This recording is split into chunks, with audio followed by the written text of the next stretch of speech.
Rule number one about cutting school. I've cut school before. To shop. Rule number one, cutting school is fun. That's a rule? Rule number two, cut rarely to preserve the specialness. Is that even a word? Rule number three, do something culturally rewarding with your time to earn it morally. Rule number four, you're a dork. Wrong. Rule number four, noodles. Noodles? In this film, you guys play best friends who sort of have that little undercurrent of romance going on, which I think is something that a lot of people, when they're teen years, sort of experience. Have you ever had to coach a friend through something like that, or maybe coach yourselves? Yeah, I think everyone goes through those moments, and that's what makes the film really appealing in some ways. The fact that it is incredibly, everyone can identify with those moments of falling in love with the first time and leaving high school, moving on, and finding your feet, I guess. Yeah. And as far as the sort of academic aspect, you're actually studying things like Arabic, and you're sort of the opposite of George.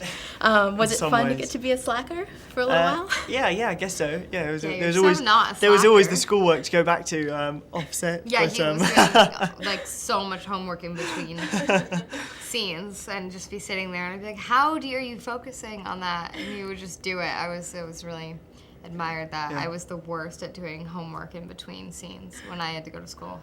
At the same time, Emma's incredibly well read. I'm Oh, thank you. Yeah. don't really read as much as well as perhaps I should. Yeah. Do you have your work, George? No, Why not? everything seemed meaningless, including the assignment, unfortunately. And as far as Sally goes, she's kind of a typical, I guess, not typical, but very New York girl.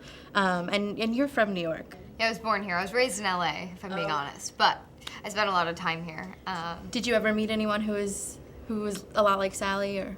Yeah, definitely. I think what I like about Sally is that she kind of has, like, personality traits from, different types of girls in one. Like, she's not the super popular girl, but she's not the super nerdy girl. She's not like a good girl or a bad girl per se. She's kind of just a normal girl that, has her moments of all of those things, but isn't one.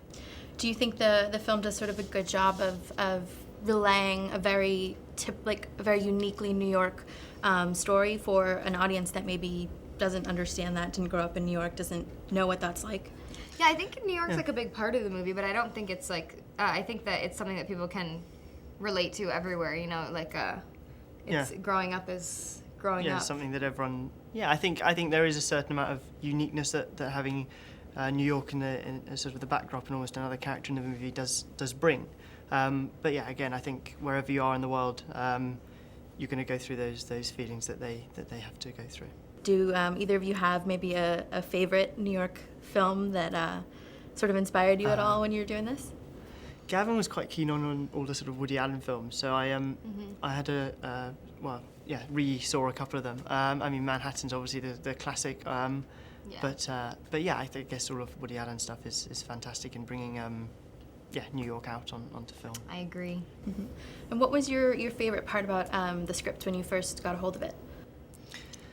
I think both of us just really liked how relatable it was. I think it was one of those scripts that it's like, I know this person, or I've been this person, or it's that kind of thing, and it's the kind of thing on paper it read beautifully, and on film I think it's just really great, and I think people will see it whether you're going through this or you've been through it. It's the kind of thing that's either like, oh my God, I'm so there, or it's like really nostalgic, like, oh, I was there, and that's such a great and honest time, and I think that's cool. Awesome. And as far as working with Gavin and his directorial debut, is that environment sort of different when it's their first time?